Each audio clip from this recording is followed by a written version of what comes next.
My name is Achal and I am the founder and the CEO of ग्लिटराडी pearl farms private limited. आज हम बात करने वाले हैं डाइज की, जो डाइज हमारे पर्ल फार्मिंग के यूज़ होती हैं। तो बेसिकली जो डाइज अभी तक मैं ट्रेंड देख रहा हूँ, कई सालों से मैं लगातार देख रहा हूँ कि लोग क्या करते हैं, जो डाइज यूज़ करते हैं वो ठप्पा डाइज होती हैं। वो ठप्पे के माध्यम से बनाई जाती है। इट इज़ मैनुअल, वो मैनुअली बनाई जाती है, हाथ से ठप्पे से मार मार के। तो उस पर क्या होता है, जो क्लैरिटी ऑफ द डिज़ाइन होता है वो नहीं आ पाता। वो क्यों नहीं आ पाता? क्योंकि ठप्पे से बनाई जाती हैं।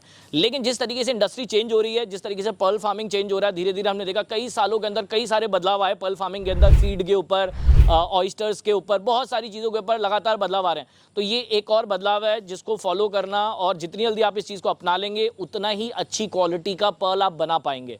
हम लोग अपना खुद का प्रोडक्शन करते हैं डाइज का, हमारे खुद के अपने मशीन्स हैं। कोई भी व्यक्ति अगर आज डाइज चाहता है तो वो हमें डायरेक्टली कॉल कर सकता है। हमारा नंबर है 9711858258। बेसिकली उन डाइज में और हमारी डाइज में फ़र्क है, मैं आपको बता देता हूँ। वो शायद बहुत सस्ती मिल जाएंगी आपको, 100, 150, 200 रुपये की। हमारी जो डाइज हैं वो थोड़ी सी डिफरेंट है। क्यों डिफरेंट है? क्योंकि वो ठप्पा डिज़ाइन है, मैनुअली वर्क करके बनाई जाती है, और हमारी जो बनती है वो CNC मशीन के थ्रू बनती है। बेसिकली अगर आप फ़र्क जानना चाहेंगे कि ठप्पा डाइज के अंदर और CNC जो डाइज होती है उनके अंदर फ़र्क क्या होता है, ठप्पा डाइज क्या होती है, बेसिकली क्या किया जाता है कि एक बड़ा सा ठप्पा लिया जाता है ब्रास का, और मैनुअली उसको हथौड़े से या छेनी से मार मार के अंदर उसके अंदर डिजाइन किया जाता है। उसके बाद ब्रास का एक इंगेट लिया जाता है और उस डिजाइन को उसके ऊपर रख के और उसको ठोका जाता है। धीरे धीरे धीरे मार करते रहने से वो डिजाइन उसके ऊपर आ जाता है। लेकिन जो CNC मशीन होती है वो लेजर बेस्ड होती है बेसिकली। तो आपका जो CNC मशीन होता है, जब वो ठप्पा नीचे रखा जाता है, जो भी इंगेट होता है, ब्रास का इंगेट होता है, उसको नीचे रखा जाता है, और CNC मशीन बहुत ही क्लैरिटी के प्रिसिजन के साथ वो डिजाइन क्रिएट करती है। तो जो ह्यूमन एरर होता है वो बिल्कुल खत्म हो जाता है। तो मेरा आपको सजेशन यही है, हमेशा आप बेटर क्वालिटी डाइज यूज कीजिए जो CNC से बनी हुई है।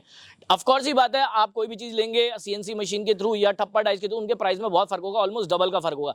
लेकिन आप ये सोचिए कि आपका जो प्रोडक्शन होगा at the end of the day वो कितना अच्छा क्वालिटी का होगा। CNC आप देख लीजिए, पूरी ज्वेलरी इंडस्ट्री उठा लीजिए, जितने भी ज्वेलरी के प्रोडक्ट्स बनते हैं सारे CNC के ऊपर बनते हैं। CNC के ऊपर बनाने का रीजन ये है कि उसकी जो क्लैरिटी ऑफ द न्यूक्लियस होता है, जो क्लैरिटी आती है न्यूक्लियस के ऊपर CNC मशीन के माध्यम से जो डाई बनी होती है, उसके थ्रू जो क्लैरिटी मिलती है आपको वो अनमैचेबल होती है। बहुत सिंपल सी बात है, एक रियल डायमंड और अमेरिकन डायमंड में जैसे फर्क होता है वही इसी के अंदर फर्क है। तो अगर आप CNC मशीन के थ्रू अगर डाइज बनाएंगे या बनी हुई डाइज यूज करेंगे तो आपका जो क्वालिटी ऑफ द न्यूक्लियस है, वो डिजाइन जो होगा वो बहुत ही ज्यादा क्लियर, क्रिस्टल क्लियर होगा। रादर एक एक छोटी छोटी बारीकी भी आपको उसके अंदर दिखेगी। अगर आप हमारी डाइज यूज करना चाहते हैं या आप कुछ सैंपल्स मंगाना चाहते हैं, पहले 4, 5, 10 जितने भी सैंपल्स मंगाना चाहें मंगा सकते हैं। आप हमारा नंबर मैं ऑलरेडी बता चुका हूँ, फिर से रिपीट कर देता हूँ, 9711858258।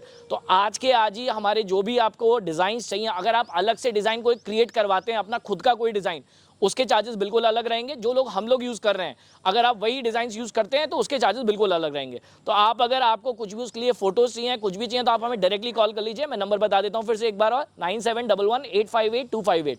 जय हिंद, जय भारत। आपके लिए मेरा संदेश इतना ही था। जल्दी मैं आपके साथ नई वीडियोज़ के साथ जल्दी मुलाकात करूँगा। Thank you.